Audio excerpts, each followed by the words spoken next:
Hello everyone and welcome to another episode of Xaereth Prevails, a Grand Arena story. Are you ready for a war? First off, I want to give a huge shout out to my patrons. You guys are awesome. I really appreciate all of the support. So today we are in the finals of our first group in Championship 6, and that's great. Wonderful. Of course, that's exactly where we want to be, facing a dude named General Bigudi, Ninja Bigudi, pardon me. And they actually have a pretty high overall score. They're in a pretty high-end guild, pretty good banners. And before I show you guys anything else, just want to show you my defenses. I put 4 meta teams in the bottom 2 zones there, and I don't know why I wanted to show you that, but I decided to, so we'll keep it there for now. Now, looking at the stats, my opponent has more high-end relics than me, but not by a huge margin. Honestly, it's not ridiculous. It says that I have more Zetas, but that's because I'd applied a bunch of Zetas to Supreme Leader Kylo, which isn't relevant in this match. And our gear is actually pretty similar. He does have a way huger stockpile of gear 12 than me, of course. And then her mods are actually very similar. In terms of overall lifetime success in Grand Arena, I've had a little bit more, but my opponent has also, they've also really picked it up lately. They've lost very few matches. So we talked about things after the match, and he knew who I was. He'd been following me for a while, and he was trying to completely negate the use of my troopers and my First Order Watt team, which it's kind of hard to do, but you'll see these are some of the most interesting defenses that I've actually ever had to face. None of them are standard teams. So we have General Grievous, but we have both BB-8 and Watt here, so that cancels a lot of different counters. We have Emperor Palpatine with Bastila and Vader and 2 pre-taunting tanks, both of which have synergy directly with Palpatine. And then up top we have Dooku-led Geonosians and Droideka. We have a really strong high relic resistance team, and with the veteran smugglers, and then a Nute team with Malak. It's all just it's very tricky. And before I could do anything, my opponent actually started attacking like almost right away. It was pretty cool. So we'll show you guys my defenses here first. They started off by taking out my top zone. That was Padme and General Grievous. They did it fairly efficiently, only lost 6 banners total between the two.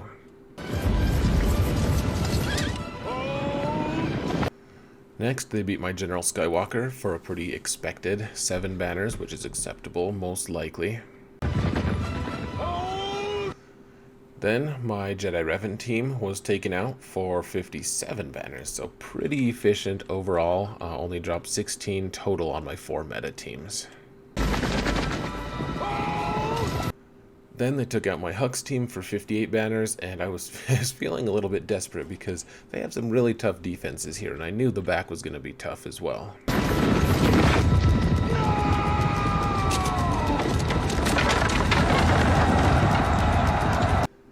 Fortunately for me, after I had not placed Nest on defense for about 11 matches, I finally did put her on defense this time, and she actually got me a hold. And soon thereafter, my Geonosians also got a hold. So got a little bit of breathing room, and that was absolutely pretty nice. But you know, I was hoping that maybe I'd have a miracle and the Malevolence would actually get a hold. And the reality was that it did not. It just kind of disappeared, but my opponent was left with a pretty rough score. And I had some breathing room. I needed a full clear, though, if I wanted to win. So now, while I was trying to figure out what I wanted to do, I knew my opponent liked to mess around with Darth Revan on defense. And so I had left my bounty hunters for offense. I'd kept my own Darth Revan for offense because it was faster. This General Grievous squad really threw me for a loop, though. They'd never taken that squad in Grand Arena history. And it's a squad that really resists using Night Sisters or using Traya, which are the two teams that I traditionally use to counter that team, so I needed to find another option. However, I did notice that his Darth Revan was not going to be a fully maxed Darth Revan because Bastila was in this Emperor Palpatine squad, and Malak was in the squad with Nute, so I knew that their Darth Revan was just kind of hanging out there somewhere alone. And frankly, I was pretty sure that if they had General Skywalker in the back, which I was sure they did not, but if they had Skywalker in the back, I could use my own Commander Luke.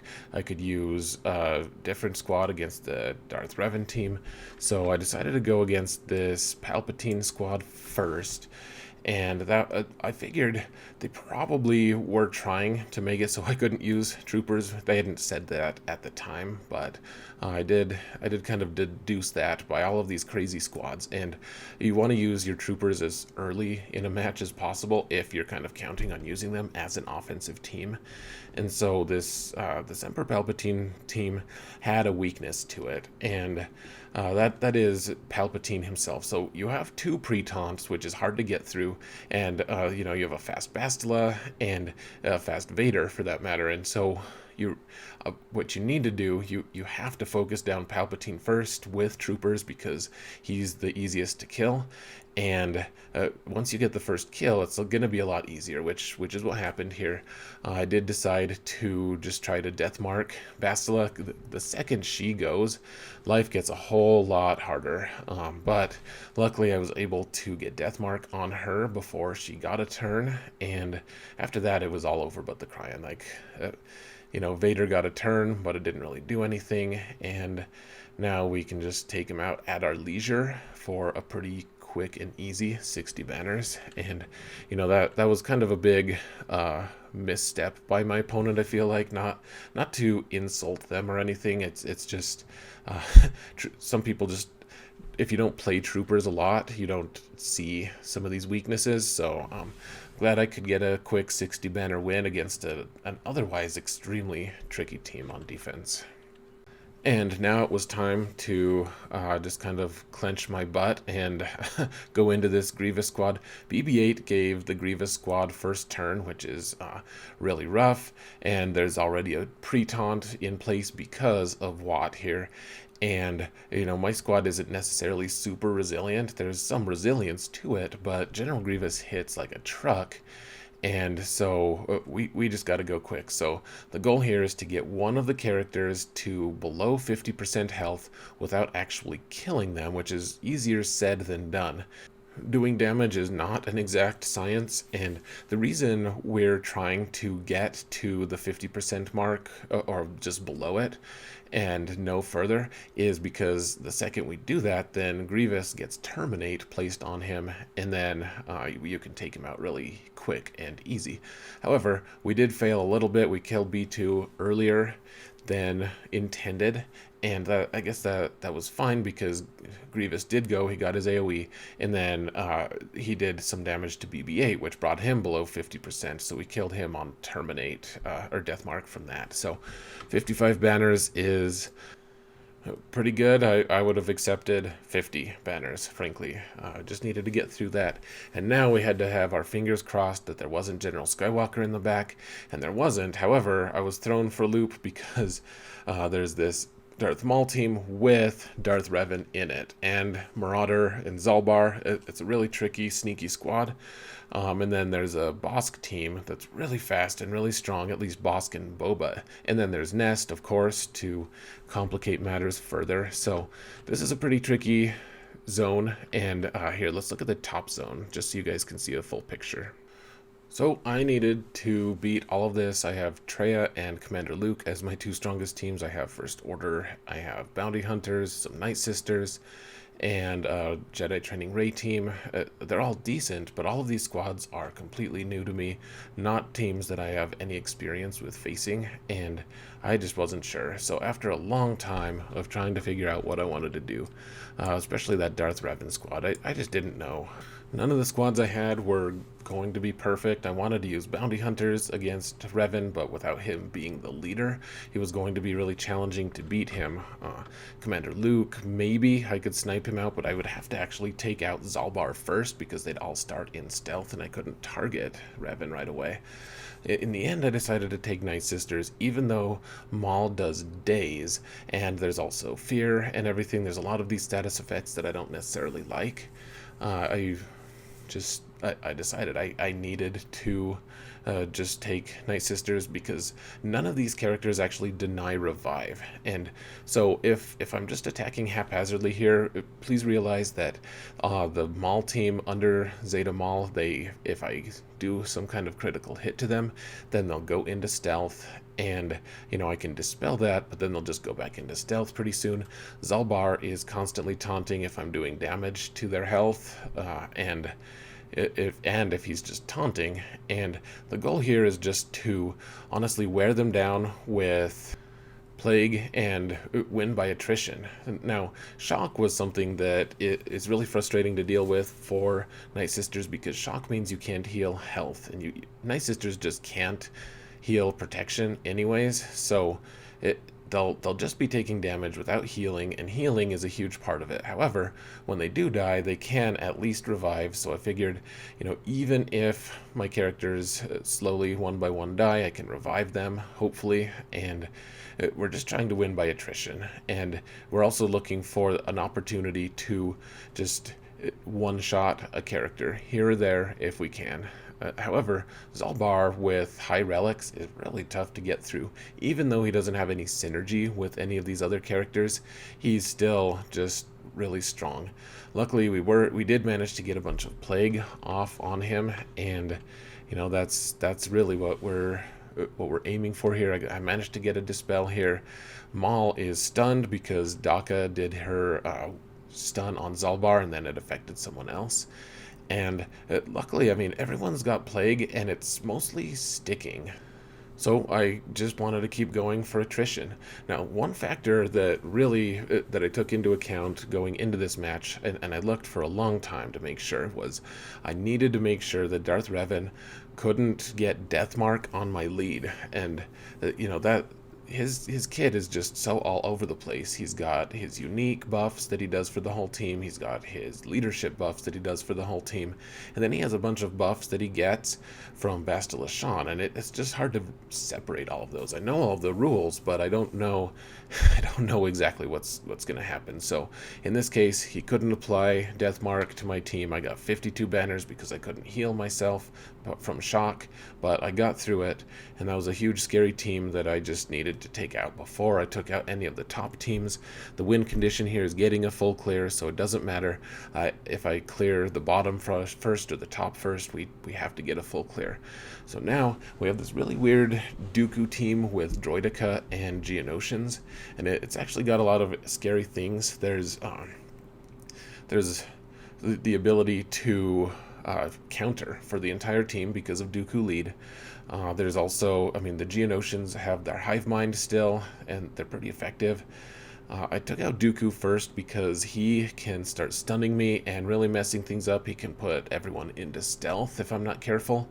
And really, that was the main factor I used to take Commander Luke here. I wanted to take out Dooku first because he was at plus 128 speed or something. He was going to go before any of my other characters.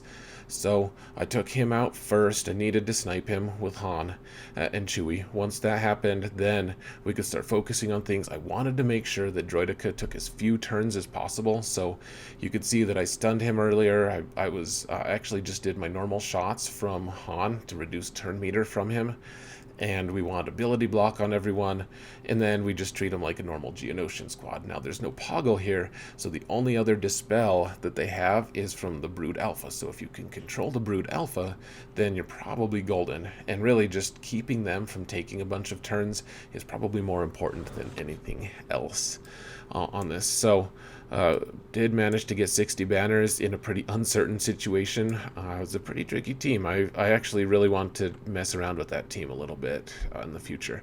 So there was this Nute team with really high relics and Malak, relic 7 Jango. So I decided to use my first order with Watt. Lord tells me he can get me out of this mess, but he's pretty sure you're Now, this is a pretty tricky match. I've used First Order with Watt quite a bit against Nute teams. There are some elements here that are just really tricky. I mean, a Relic 7 Malak is just tough to take out. Relic 7 on Jango is also tough. There are 2 pre-taunts on this team as well in the form of L3 and Magna Guard. So, we put the taunting tech onto Kylo as quick as we can so that all of their hits are directed at him. And the only thing that can really derail us from that is if Kylo loses that taunt from shock from Malak, which ended up happening, which is frustrating, but you can kind of play around that. You can eventually you can cleanse from Watt. You're able to do that. And once that happens, then hopefully you're good. But now we're just looking for an opportunity. We need to take out Nute with First Order Executioner, because that will deny his first revive. And before I could do that, however, Jango shot a rocket at Watt and just disintegrated him. Luckily for us, we already had the weapons tech on First Order Executioner, and now Jango is actually vulnerable. First, we have to get through these taunts from L3, and maybe on Malak, because he can taunt. Executioner was having none of L3's shenanigans and just took her out pretty quick. He did a lot of damage. He also killed Nute right away, which is nice. Kylo Ren was just doing his AoE constantly, so I'm building my turn meter. There's nothing to really stop that. I wanted to wait to kill Jango until I had Executioner so that it would deny his revive. And now we're down to Malak and Magna Guard, and Malak is stunned. He can't cleanse from it at all, and we can take him out at will. We don't really have a way to delay it that much. Really, Executioner has a ton of damage, but you can see that Kylo Ren was able to get another stun in case the fight was protracted. But as it stood, 55 banners against that squad. I mean, we lost Watt and a couple guys were short protection. I would call that a win. It's a really tricky squad. I'm certainly not being super efficient here, though. I'm not getting a ton of 60s. I am getting wins. And now I have my Jedi Training Raid team, I have Bounty Hunters and Traya against this really high relic fast resistance team, and against that Bossk team with Nest. Decided to take resistance here because I could control the situation. Poe was really fast, so immediately I debuffed him. I took it down his turn meter, gave him daze. I was hoping for ability block, but that didn't stick. And now we want to take out Resistance Trooper. The thing that we need to keep in mind is Finn is lead here, so they're going to benefit off of exposes. So we want to reduce the number of exposes that we are exposed to. So Resistance Trooper was both one of the squishiest characters to consider taking out, and he's the one with exposes. Other than Poe, he was the only one. So we're just trying to keep everyone's turn meter as far down as possible, or we're trying to get ability blocks so that their shots aren't going to do very much. And so I keep trying to debuff Poe, and it's not working. I try to stun him, try to ability block him, and he's a little more tenacious than I was hoping for. I did manage to get a stun off on him, and one thing to keep in mind is that a veteran smuggler Chewie, if he gets a turn, I've taken so many turns, he's just going to murder someone unless I have Foresight up, and I did. I spent a long time researching this squad as well. I couldn't quite, I had to kill one of the veterans first. Obviously, need to kill one of those or both of them before you kill the lead, because otherwise they're going to get their big attacks each, and they could potentially just destroy me. I mean, Relic 7 veteran smuggler Chewie, after me taking so many turns, is really ramping up his damage, so you want to take him out first. Then Han got a turn, he was able to do an AoE, but I have enough natural protection regen at this point on this team that it wasn't enough, and I did get 60, which is is great because after all of my inefficient fights, I could really use a pick-me-up. So now all we have left, we have a negotiator team, and it's only 6 stars, so that was promising, even though that they're all the pilots are maxed and everything. And in the back here, now we have this high relic Bossk and Boba team combined with Nest, and then a couple really scary bounty hunters as well in the form of Dengar and Zam, because they steal banners so well. And all I had left, I had bounty hunters and I had Traya. I decided to take Traya here in favor of bounty hunters just because Traya controls things so well and they're so resilient. And if I was able to get an execute off on 1 or 2 characters, if I could kill a couple of them, then my bounty hunters could at least clean up. So unfortunately, Zam got a turn, and those grenades can do so much damage. And not only can they do a lot of damage, they can feed her turn meter quite a bit. So one thing to keep in mind is that this nest is the very, very slowest it can be, and also some of the most tenacious it can be. However, under Palpatine, who has really, really high potency, I was able to land a stun on Nest, and now we're just trying to take out Zam as quick as we can, or Boba. Really, I'm just trying to wait until I get some kind of execute or something. I don't want to die, obviously, though that is a pretty distinct possibility with the high relic Boba waiting to execute. I think that was actually why I put ability block on him, was so that he couldn't execute me. And so we're just doing our best. I did manage to take out Zam. Like I said, her grenades can be really frustrating, and especially in tandem with Dengar's. She can just one-shot characters if I'm not careful. And now we're just waiting. I'm waiting to get Annihilate off. I was able to feed turn meter from Thrawn to Nihilus. Took out Nest because Nest would be the hardest to finish if I had to two-shot this battle. Though now that we've taken out 2 characters, I'm feeling a little bit better about my chances.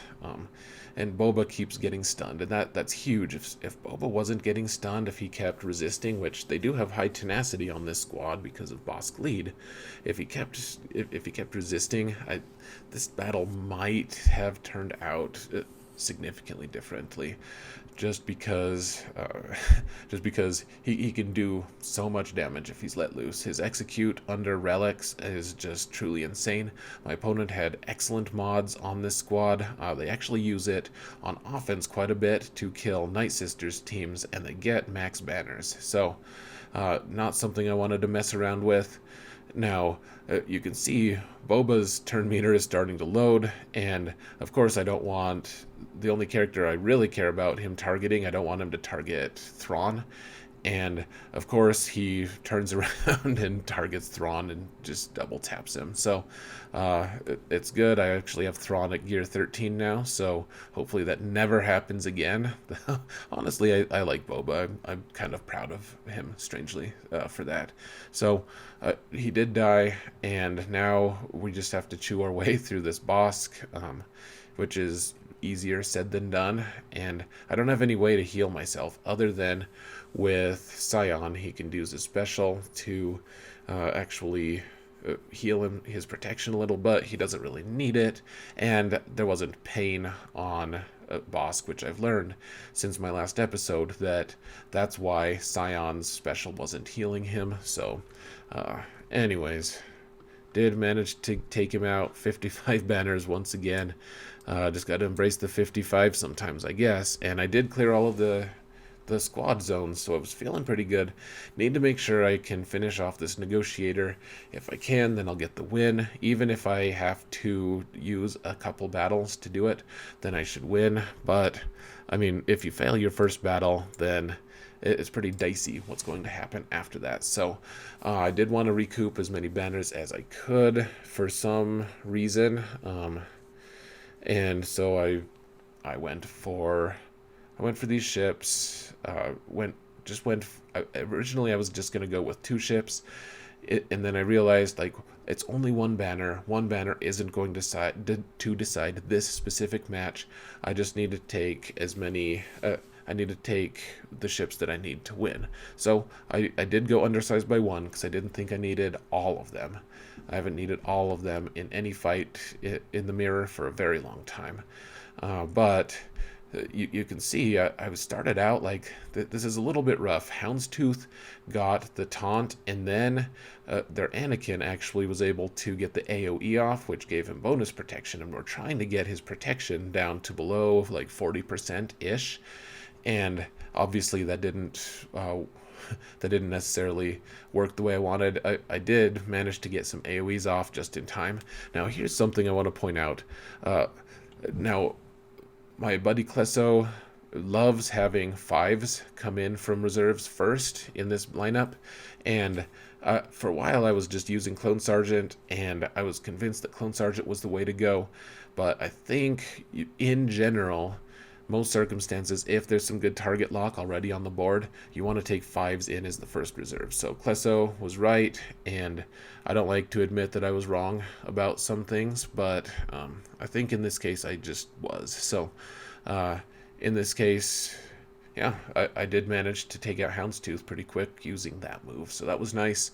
And then eventually, so there's this Sith bomber here, and what he's doing is every time he lands a grenade on me, it dazes me. And so this is actually a sneaky good ship on defense, especially because you don't necessarily know what to do to counter it because you don't see it in arena. It's not that great in arena, but in territory, in Grand Arena, I should say, it's a little stronger just because it's so unexpected, and if you don't manage it pretty quick, then things can go south. But it was probably too little too late. I managed to get a 62 banner win, which is obviously not the most efficient possible, but it was still pretty good. So I did manage to get a 1912. That's not the best score ever, but it's also actually surprisingly good considering the kind of teams I had to deal with, and all of their mods and everything were so on point. It was a very tricky battle, and at the end I was pretty mentally exhausted. And then I talked to my opponent, and of course he was like, oh yeah, I knew who you were. And I planned against you, and that it was nice to see that even though they had made plans and had taken a lot of really great pains to negate a lot of the squads that I like to use that are staples on my offense, they were still I guess I'm lucky because they miscalculated a little bit. There are ways to make an entire defensive roster trooper proof, and I just got lucky. So in that regard, I got lucky. And actually, I showed my score to my buddy Hens, and he was like, oh yeah, well, so cool. Even if he didn't fail those top 2 attacks, then I still would have beat him on efficiency. By like 5 points. So that was nice to think of. Even though I got lucky on the defense, I didn't necessarily need it in terms of efficiency. So that was nice. Anyways, let's stop looking at the map here. And you can see I did get the 1600. I'm just below getting into chromium, which is nice. I've held my feet so that I don't get into chromium until after lock, because I don't want to get stuck with a bunch of tryhards who maxed out all of their banners previously. Just not my cup of tea. I'd rather manage my results and my opponents a little better. So anyways, one thing to look forward to for the next week, I did just tonight get Kylo Ren Supreme Leader up to Relic 7, so I'm gonna have him available for next round. Probably means I'll be facing other Galactic Legends, so that's exciting, and we'll just see how it goes. But I think that's about it. I'm gonna just let you go. So thank you all so much for watching, and remember that in all things, Xaereth prevails.